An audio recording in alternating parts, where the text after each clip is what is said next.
participar. Bueno, queremos hablar hoy, el tema, queremos hablar, estamos celebrando pues nuestras fiestas patrias.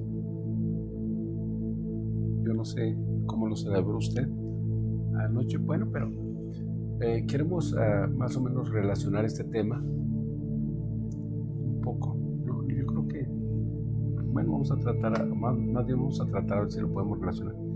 Mateo capítulo 20, versículo 28. Esa es la parte bíblica.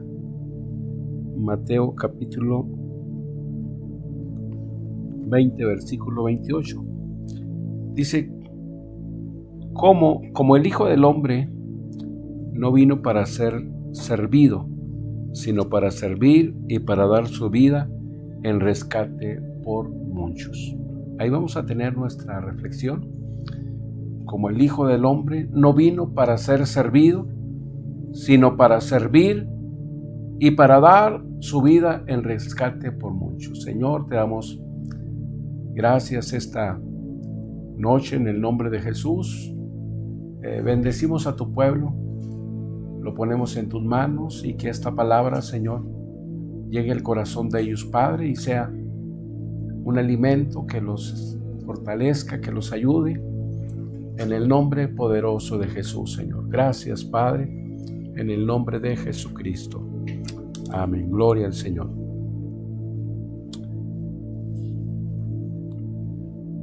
Bueno, queremos hablar acerca de la expiación,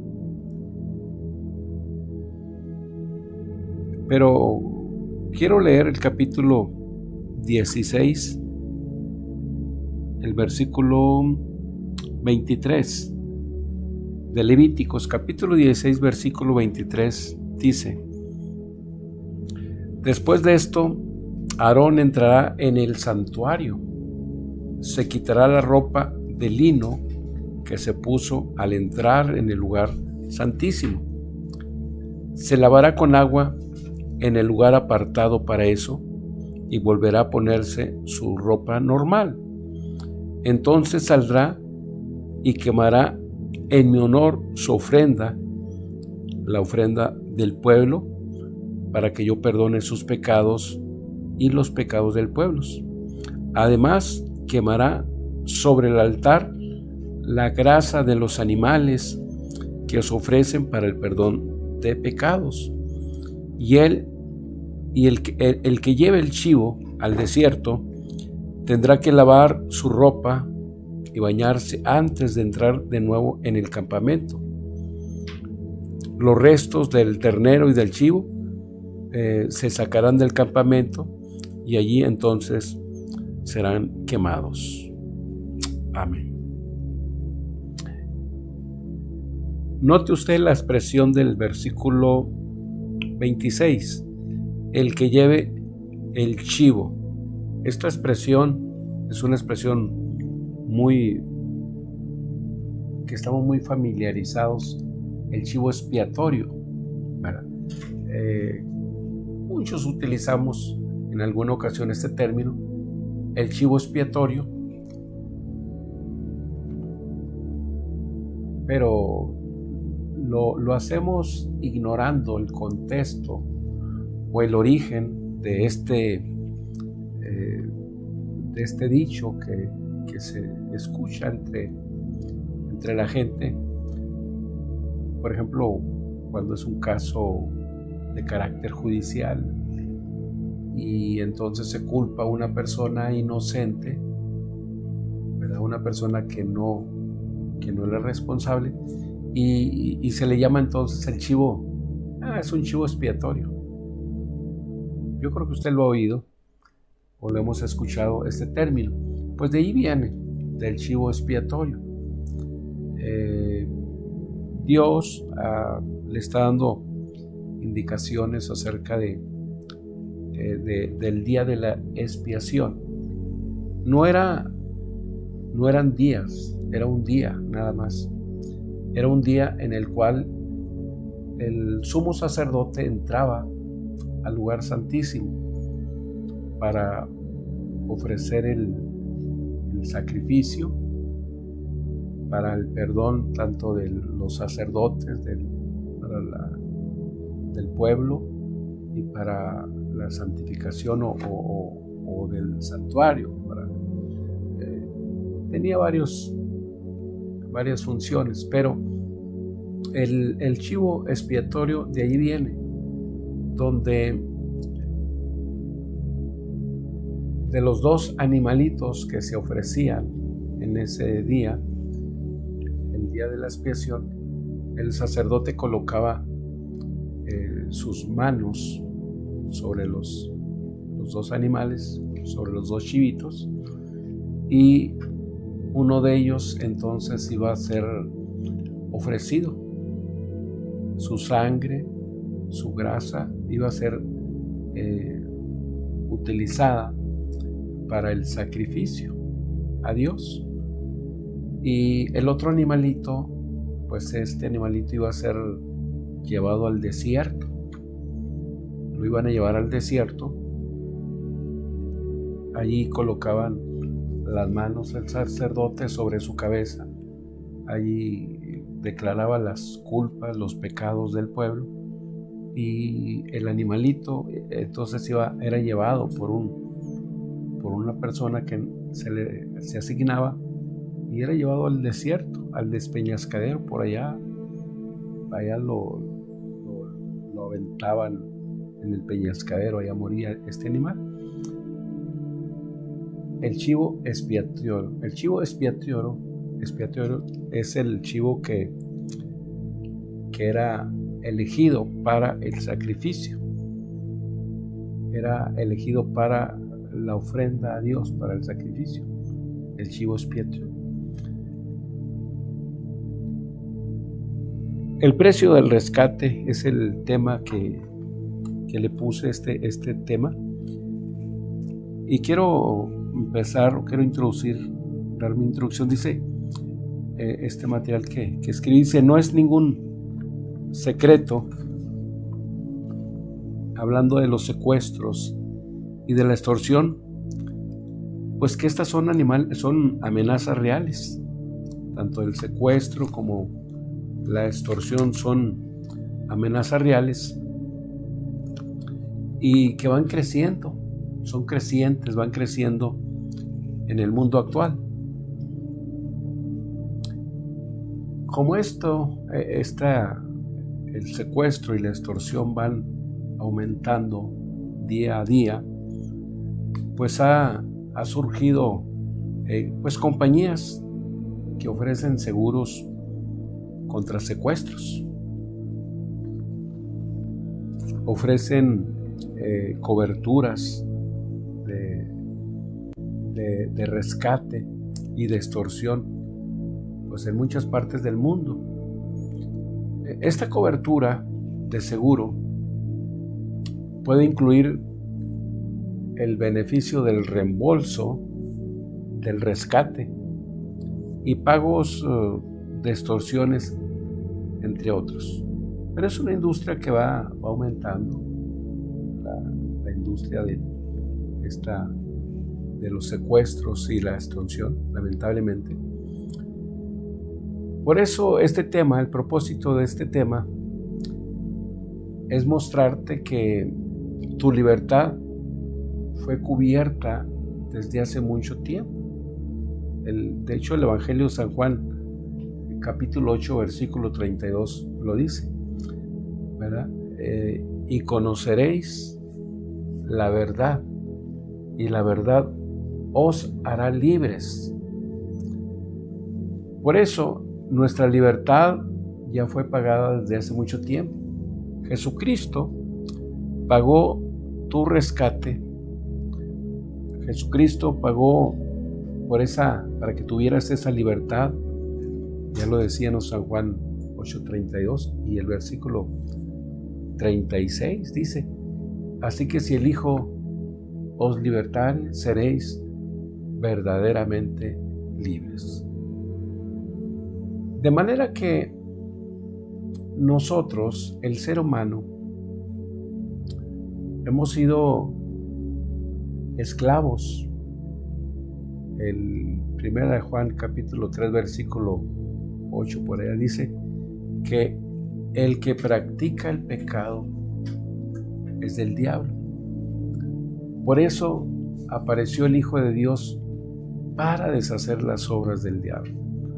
Nosotros, los seres humanos, antes de llegar a Dios, antes de conocer a Jesucristo, éramos esclavos.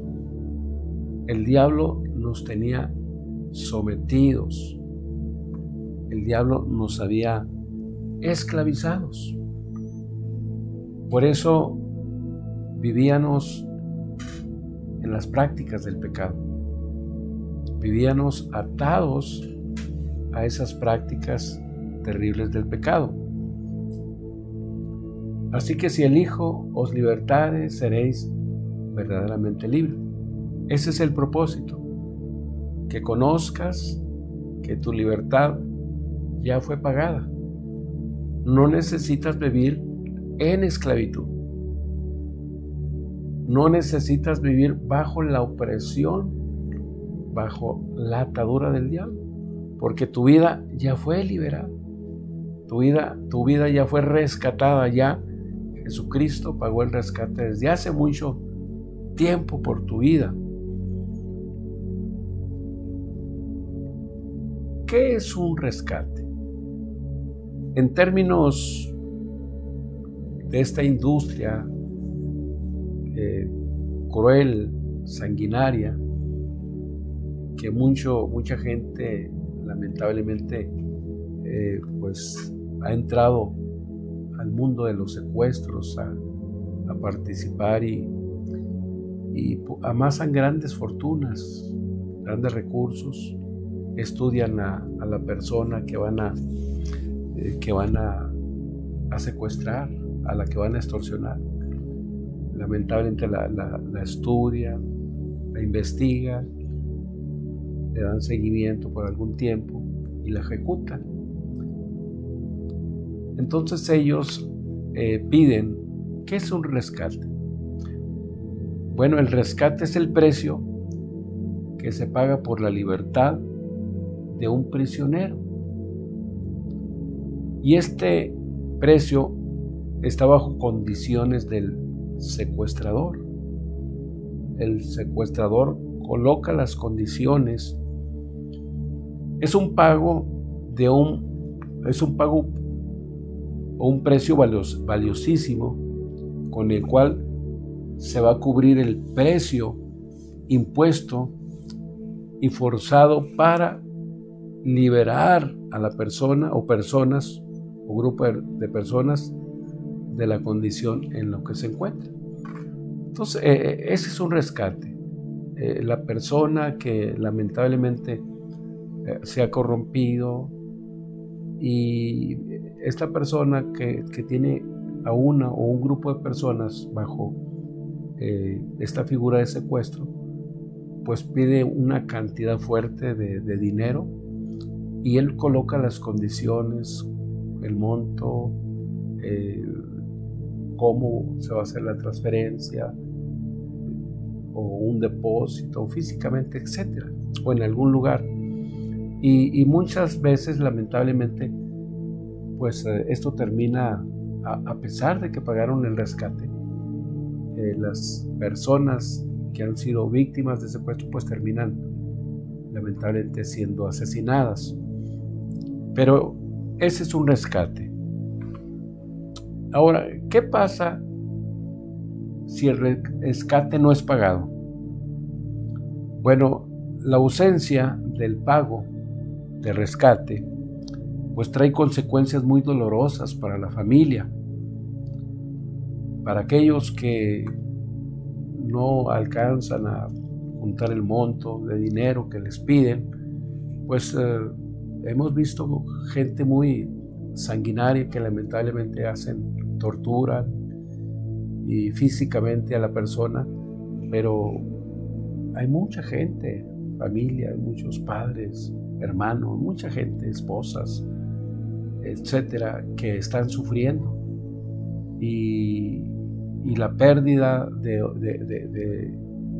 de esta persona que ha sido privada de su libertad, lamentablemente pues causa un dolor terrible que, aunque se trate con psicólogos y se trate de manera profesional, las secuelas ahí quedan, lamentablemente. Bueno, Dios, Él, al mirarnos a nosotros bajo esta figura, al ver a la humanidad bajo la figura de un secuestro en el cual el mundo realmente estaba esclavizado, estaba secuestrado por el maligno, Dios sabe que no hay forma de pagar un rescate. Ningún ser humano tenía en sus manos el poder para liberar a otra persona de las garras del diablo. No había poder alguno para liberar al hombre. No existía ningún poder para liberar al hombre. Entonces, cuando Dios mira, cuando Dios ve que el hombre no puede pagar ese rescate, Dios ve que es imposible pagar un rescate y Dios interviene. Dios interviene enviando a su Hijo, para que Él venga a morir al mundo. Por eso leíamos Mateo capítulo 20, versículo 28. Porque como el Hijo del Hombre no vino para ser servido. Aunque Jesús, el Hijo de Dios, vino, Él no vino como un príncipe, aunque era un príncipe. Él no vino para recibir, ¿verdad?, la exaltación del hombre. No vino para que le sirviera, sino que Él vino en la condición,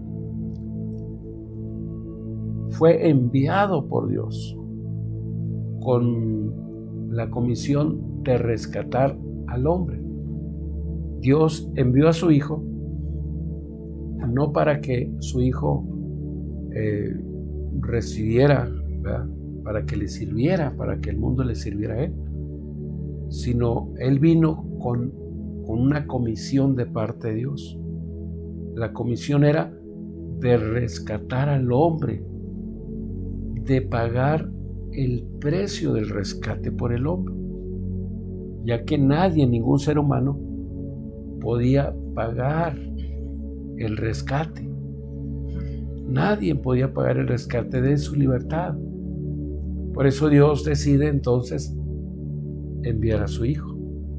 San Juan 3:16 lo dice, porque de tal manera amó Dios al mundo que ha dado a su Hijo unigénito, para que todo aquel que en Él cree no se pierda, mas tenga la vida eterna.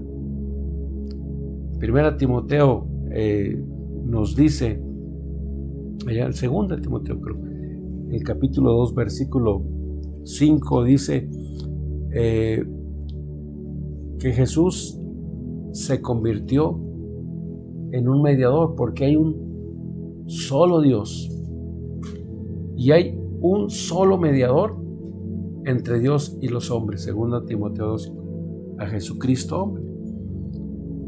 Cuando alguien que lamentablemente ha sido secuestrado, pues entonces hay un mediador, un negociador, alguien que busca la liberación del grupo o de la persona que está secuestrada, ¿verdad?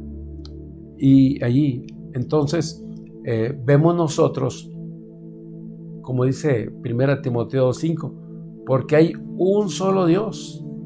Creo que dije 2 Timoteo, pero es 1 Timoteo. Porque hay un solo Dios y hay un solo mediador entre Dios y los hombres, Ese mediador es Jesucristo, que vino a negociar la libertad del hombre. Él es el mediador que Dios envió para librarnos. No fue ni Santa Teresa, ni Santa Lourdes, ni nadie fue. El que fue comisionado, el que fue enviado al mundo, fue Jesucristo. Jesús significa Salvador. Cristo significa ungido, una palabra compuesta. Jesucristo es una palabra compuesta. Es el ungido. Jesús es el ungido de Dios. Dios lo ungió a través, así dice Hechos capítulo 10, versículo 38, que Dios ungió a Jesucristo con su Espíritu. Lo ungió con su Espíritu y dice que entonces Él empezó a obrar milagros, sanidades, empezó a liberar, a expulsar demonios a través del ungimiento del Espíritu Santo. Entonces Jesucristo, Jesús es Salvador y Cristo significa ungido, ungido por Dios. De acuerdo a 10 versículo 38 del libro de los Hechos, allí nos dice que fue ungido. De manera que entonces, ¿qué pasaría si el rescate no fuera pagado?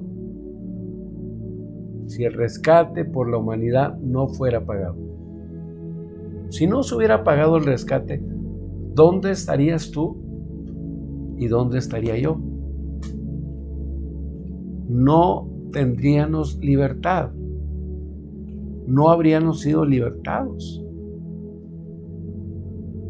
Estaríamos en una esclavitud de secuestro, de esclavos. Estaríamos condenados a vivir bajo el dominio, bajo la autoridad del enemigo. Así como una familia que no logra pagar el rescate, no alcanza a juntar la cantidad de dinero, entonces lamentablemente a veces las cosas terminan de manera dolorosa, le quitan la vida a la persona y a veces está pagando.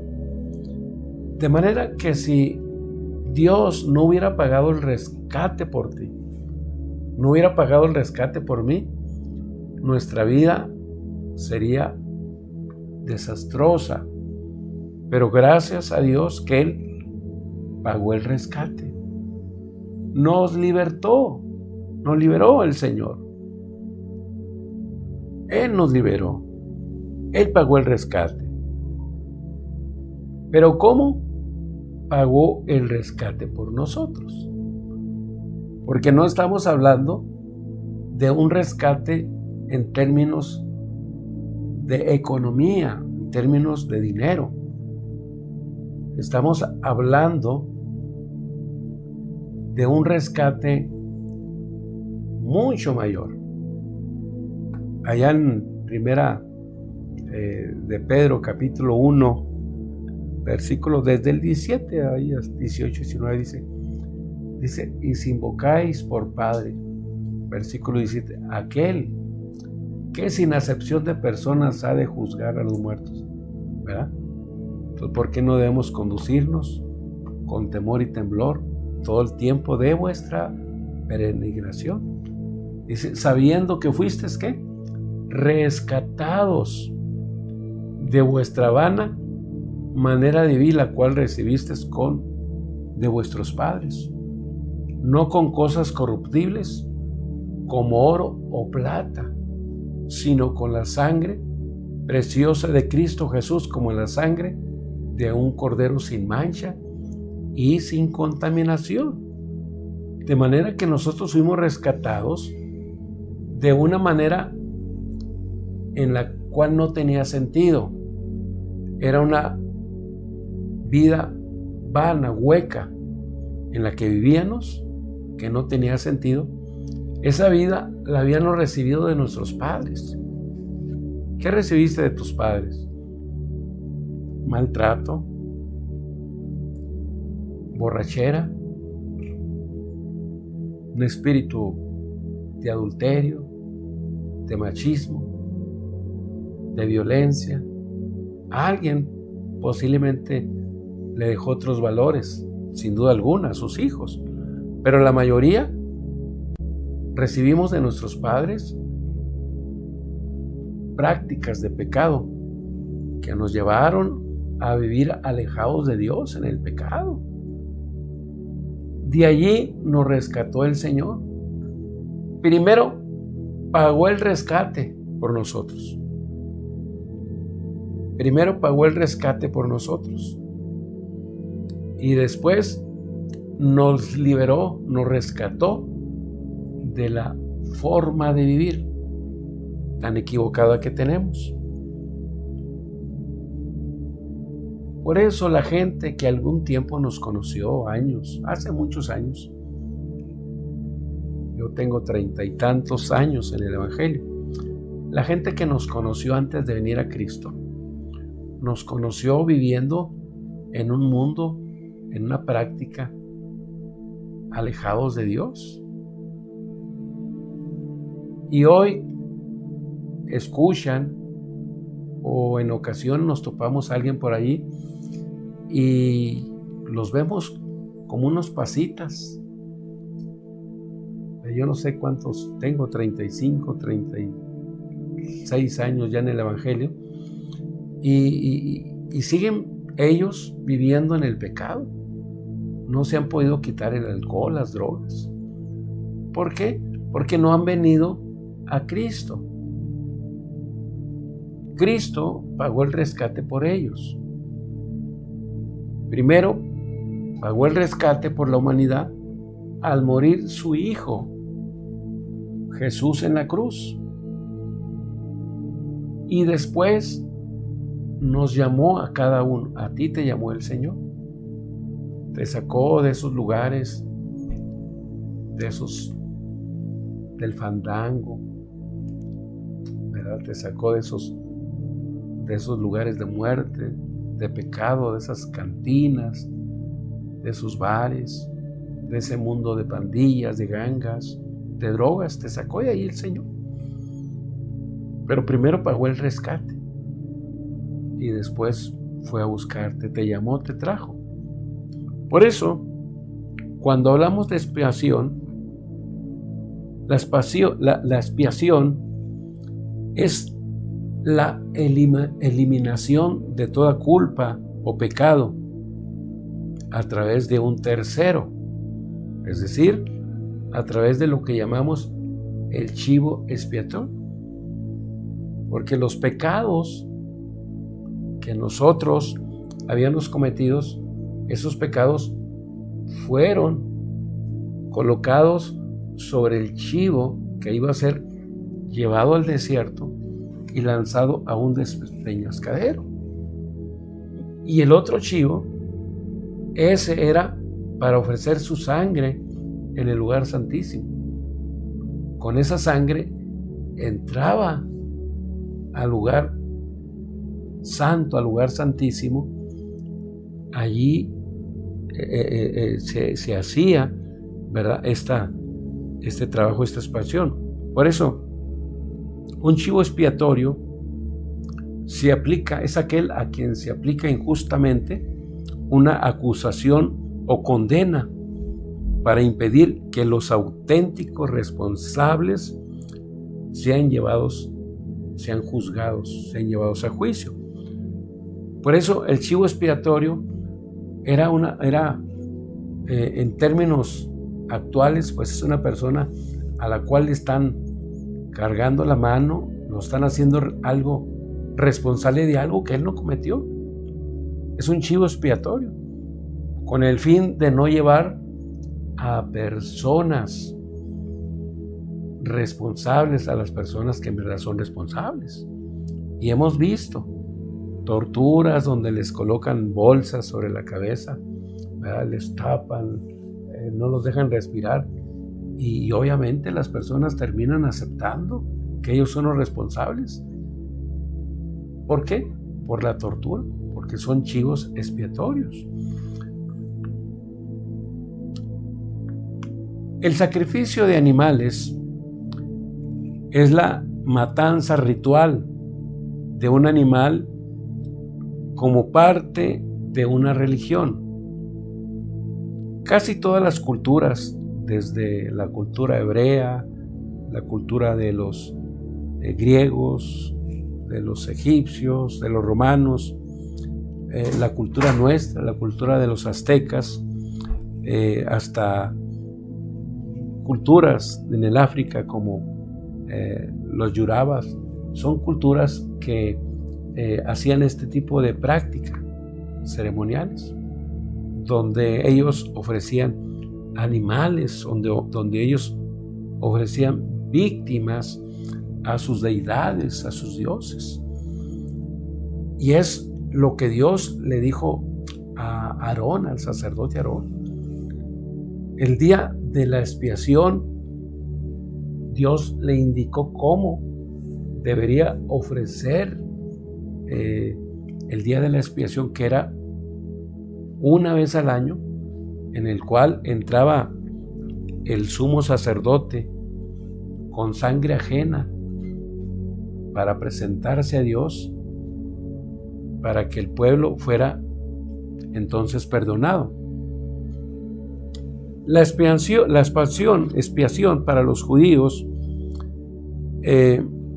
viene del término hebreo kippur, equivalente al arameo, que significa borrar, o la raíz de cubrir, ¿verdad? Borrar o cubrir, que viene dando la idea del perdón, de borrar los pecados a través de ese sacrificio, a través de esa sangre ajena.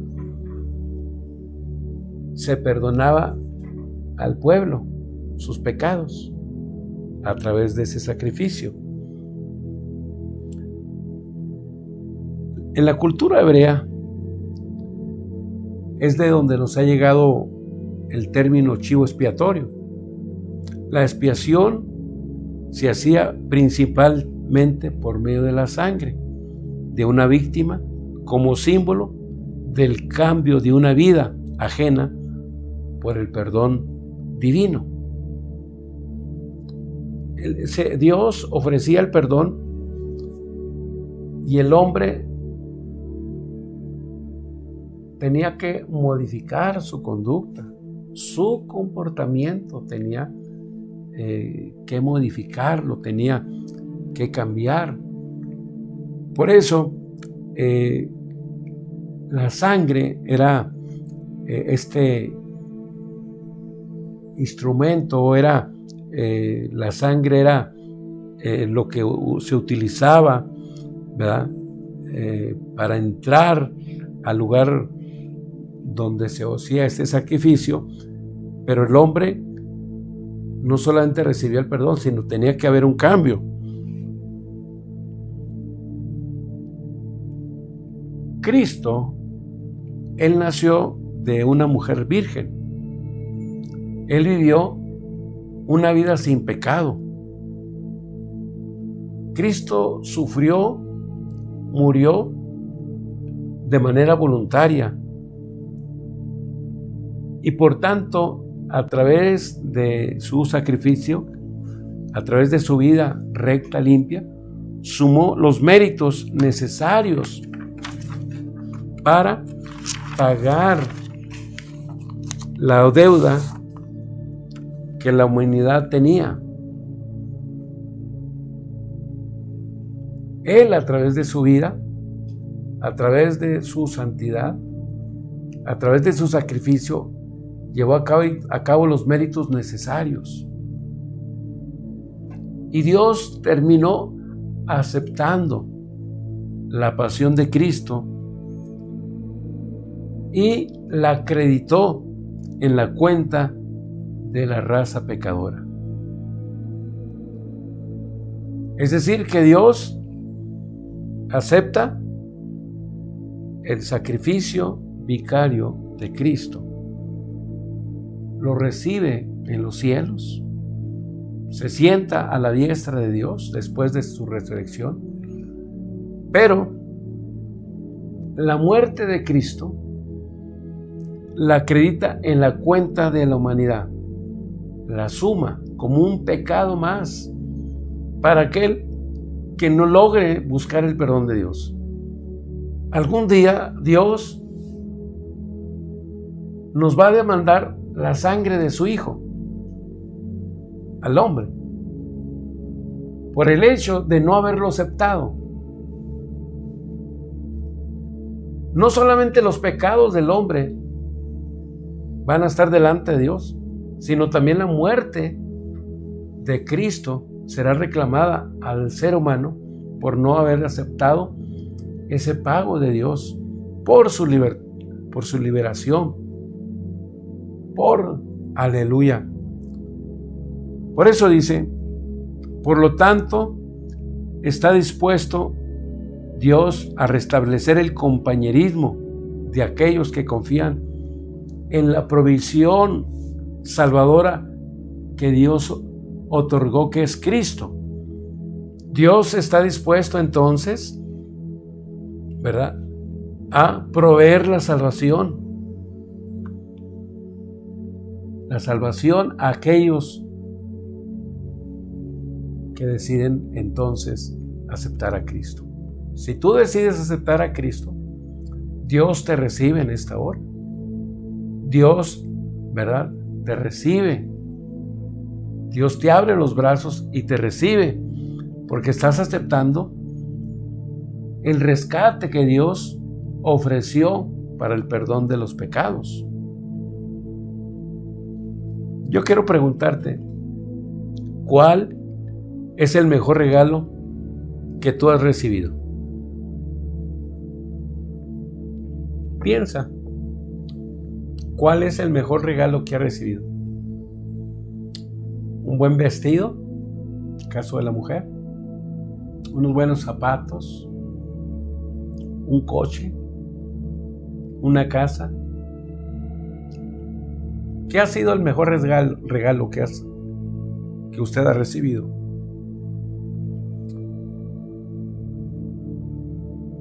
Un regalo no tiene que ser costoso para ser valioso,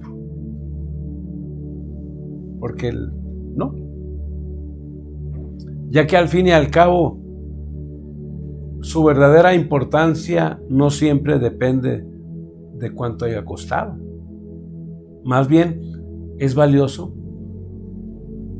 para usted si ese regalo lo hace feliz. No es tanto el valor. Si ese regalo te hace sentir bien, ¿verdad? ¡Wow! Ese regalo es maravilloso. Cristo pagó el rescate en el libro de los Hebreos, el capítulo 9 de los Hebreos, por allá el capítulo 9, versículo 2. Hebreos 9, versículo 2 nos dice, voy a leerlo aquí.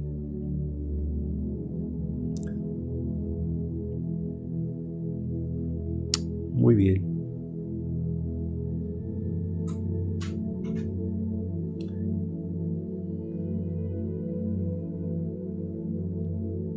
Dice, el santuario para ese culto se construyó de la siguiente manera. En su primera parte, llamada el lugar santo, estaba el candelabro y la mesa donde se ponían los panes apartados para Dios. Detrás de la segunda cortina estaba la parte llamada lugar santísimo, en donde estaba el altar de oro para quemar incienso y también el cofre del pacto, que estaba totalmente recubierto de oro. En el cofre había una jarra de oro que que contenía el maná, el bastón de Aarón, que había vuelto a florecer, y las tablas con los 10 mandamientos encima del cofre. Se pusieron las estatuas de oro, los ángeles, seres alados, los cuales cubrían con sus alas la tapa del cofre y representaban la presencia de Dios. Pero de momento no hace falta pues entrar en detalles. Así estaban dispuestas todas las cosas en el santuario, todos los días. Los sacerdotes entraban al lugar santo para celebrar el culto. Versículo 7, pero en el lugar santísimo solo podía entrar el sumo sacerdote, y esto solamente una vez al año. Entraba llevando la sangre de los animales que él y el pueblo ofrecían para pedir perdón a Dios cuando pecaban sin darse cuenta. De este modo el Espíritu Santo da a entender que cuando aún existía el santuario, la entrada al lugar santísimo no le estaba permitida a cualquiera. Todo esto se hizo así para mostrarnos lo que ahora es importante. No podemos sentirnos perdonados solo por haber ofrecido ofrendas y sacrificios en el culto. Todo esto son reglas que tienen que ver con comidas, bebidas y ceremonias de purificación que nos preparan el culto. Las reglas indican lo que se debe hacer, pero no nos ayudan a cambiar nuestra manera de vivir. Estas reglas sirven solo mientras Dios nos cambie por algo mejor. Pero ya Cristo, versículo 11, convertido en el sumo sacerdote, y a Él le debemos todo lo bueno que ahora nos pasa, porque el santuario donde el sacerdote es mejor y perfecto, no lo hizo ningún ser humano. Así que Cristo no es de este mundo. Cristo no entró a este santuario para ofrecer a Dios la sangre de animales, sino para ofrecer su propia sangre. Entró una vez y para siempre, de modo de una vez por todos nos libró del pecado, ¿verdad? De acuerdo con la religión judía, las personas que están impuras no pueden rendirse culto a Dios, pero serán consideradas puras si se les rocía la sangre de chivos, de toros y las cenizas de una becerra sacrificada. Pues si todo esto tiene poder, más poder tiene la sangre de Cristo, porque por medio del Espíritu que vive para siempre, Cristo se ofreció a sí mismo a Dios como sacrificio sin mancha ni pecado. Su sangre nos purifica para que estemos seguros de que hemos sido perdonados y para que podamos vivir y servir a Dios que vive para siempre. De manera que nosotros fuimos rescatados por la sangre de Cristo. Cristo entró en el lugar santísimo, en el lugar verdadero. Cristo no entró en el santuario hecho de manos donde entraba el sumo pontífice, el sumo sacerdote, el jefe de los sacerdotes, el jefe, el responsable, ¿verdad? No, Cristo no entró allí. Cristo entró al verdadero santuario, a la presencia de Dios. Entró no con sangre ajena, entró con su propia sangre. Entró con su propia sangre para ofrecérsela a Dios.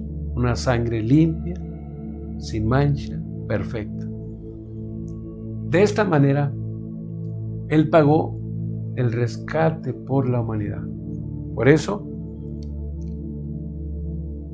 Cristo, el día 14 de Nisan del calendario judío, del año 33 de nuestra era, Cristo entró en el verdadero santuario, el 14 del mes de Nisan del año 33.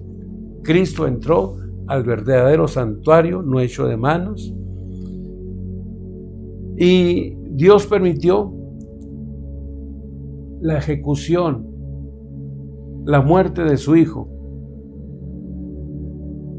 Como el Hijo del Hombre no vino para ser servido, sino para dar su vida en rescate por muchos. Él ya pagó el rescate. Él ya nos liberó. Por eso, si el Hijo no os liberare, seréis verdaderamente libres. San Juan capítulo 8, versículo 33. Si el Hijo no os liberare, seréis verdaderamente libres. Porque el Hijo fue el que fue enviado al mundo para rescatarnos de la condenación eterna. Y Él murió por nuestros pecados. Él pagó el rescate por ti, por mí, por tu familia. Ya no vivas en la opresión. Ya no vivas atado a la esclavitud del vicio, a la esclavitud de tus pensamientos. Ven a Cristo. Trae a tu familia a Cristo. Él tiene un mejor camino. Él lo dijo en San Juan 14, 6. Yo soy el camino, y yo soy la verdad, y yo soy la vida. Y nadie viene al Padre si no es por mí. No puedes, en el Evangelio de San Juan, el capítulo 15, versículo 5, allí nos dice el Señor, y lo dice de manera muy clara. San Juan capítulo 15, versículo 5 dice: yo soy la vid, vosotros los pámpanos. El que permanece en mí y yo en él, éste lleva mucho fruto, porque separados de mí, nada podéis hacer. Si tú no has venido a Cristo, si tú estás separado de Dios, la Biblia dice que nada vas a poder hacer sin Dios. Sin mí, nada podéis hacer. Tienes que venir a Dios. Tienes que aceptar el perdón, el rescate que Dios ofreció, el cual es Jesucristo. Él quiere morar en ti. Él quiere morar en tu familia, en tu hogar. Él quiere ayudarte a salir de la situación en la que te encuentras. Él quiere enseñarte a vivir en paz, en amor con tu familia, con tus hijos. Quiere rescatar tu matrimonio. Quiere rescatar a tus hijos del vicio, del pecado. Él quiere unir a la familia. Él quiere enseñarte una vida diferente, una vida nueva, una vida que sigue cambiando a multitudes, familias, hombres, mujeres que no tenían esperanza, pero que vinieron y conocieron a Jesús y hoy viven o vivimos en una libertad, vivimos en un cambio, en una paz inmensa que solamente el Señor Jesús nos la pudo dar. Yo te invito a que vengas a Jesucristo. Dame la oportunidad de orar por ti en el nombre de Jesús. Ponte sobre tu pie en el nombre de Jesús y permítele, invita a Jesús con tus palabras, invita a Jesús a morar en tu hogar. Invita a Jesús a que resuelva tus problemas.